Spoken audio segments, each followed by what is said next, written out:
mbokk internet yi safoo seetaan AGT News daleen ak jàmm ci xibaar.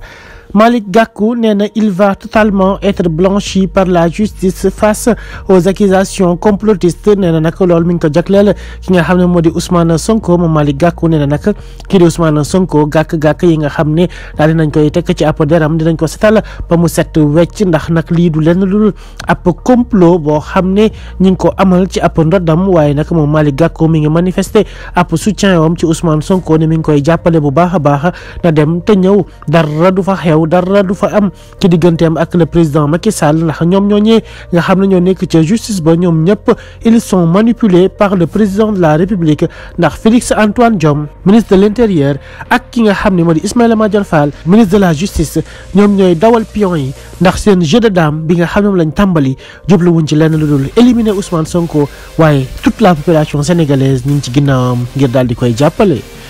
mbokk internet yi safoo seetaan AGT News abonné leen suñu chaîne saa su ne ngeen di am ay xibaar yi wér te wóor